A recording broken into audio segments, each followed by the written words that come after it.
Nature is powerful beyond our comprehension. It's been around for millions of years and has endured so much from tsunamis to meteor strikes. But lately it's facing a new kind of threat, us humans and our never-ending quest for progress.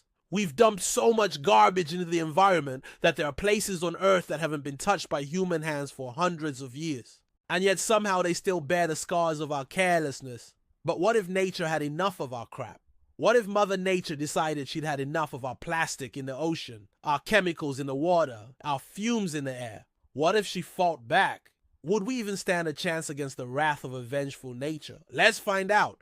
First off, let's tackle the plastic in the ocean. According to National Geographic, there are more than 5 trillion pieces of plastic debris in the ocean, weighing over 269,000 tons. That's equal to nearly 500 aircraft carriers. One study published in 2019 estimated that the ocean's plastic waste contains 400,000 to 500,000 tons of microplastics, particles smaller than a sesame seed. As discarded plastic ages, it breaks down into these particles, which are then ingested by marine organisms, causing them harm.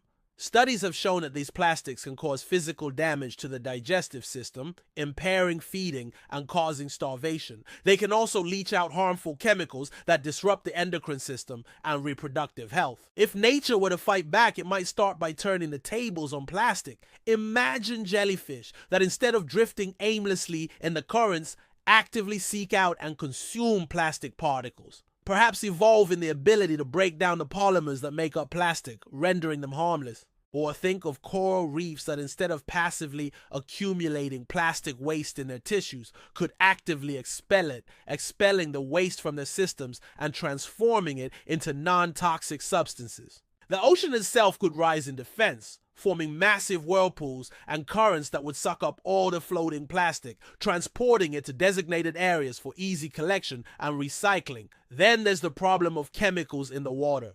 According to the Environmental Working Organization, EWO, over 85,000 chemicals are in use today. Of those, more than 2,300 are classified as hazardous. These chemicals, many of which were designed to last forever, end up in our water systems through industrial discharges, agricultural runoff, wastewater treatment plants, and even our homes. Once in the water, these chemicals don't just sit there. They interact with each other and with the environment, forming new and often more toxic compounds. They can disrupt the delicate balance of aquatic ecosystems, affecting the growth and reproduction of aquatic organisms and even causing cancer. If nature were to retaliate against these chemicals, it might do so in unexpected ways. Imagine water that instead of passively carrying pollutants becomes a purifier, using natural processes like filtration and chemical reactions to cleanse itself. Rivers and lakes could become self-cleaning, rendering them safe and pure. Plants could evolve to absorb and neutralize specific chemicals, acting as nature's way of detoxifying the water. And then we have the issue of fumes in the air. According to the World Health Organization, WHO, air pollution is responsible for over 4 million deaths each year. That's equivalent to the entire population of the Netherlands. The main culprits are fine particulate matter and ground-level ozone. These pollutants can penetrate deep into the lungs and even the bloodstream, increasing the risk of respiratory diseases, cardiovascular disease, and even cancer. If nature were to fight back against air pollution, it might do so in ways that are both immediate and long-term. Imagine forests that instead of being damaged by pollution, thrive in its presence, evolving to absorb and neutralize pollutants, effectively purifying the air. Trees could grow leaves that act as filters, capturing pollutants before they harm our lungs. Volcanoes could erupt with ash that carry pollutants high into the atmosphere, effectively cleaning out the lower layers of breathable air.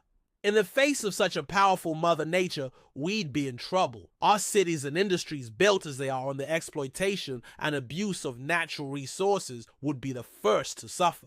Crops might fail due to purified water or changes in climate patterns, leading to food shortages. Our transportation systems reliant on fossil fuels would be disrupted by the absence of refined petroleum products. Our homes and workplaces built with resource-intensive materials would become unsafe with rampant structural failures. This hypothetical scenario underscores the importance of being mindful of our impact on the planet. While it's a daunting task to imagine Mother Nature turning against us, it serves as a powerful reminder of the need for sustainability and conservation. After all, the planet's resources aren't infinite, and the day might come when nature's patience runs out. So until that day, let's strive to live in harmony with nature, ensuring that our actions today don't lead to a day of reckoning tomorrow.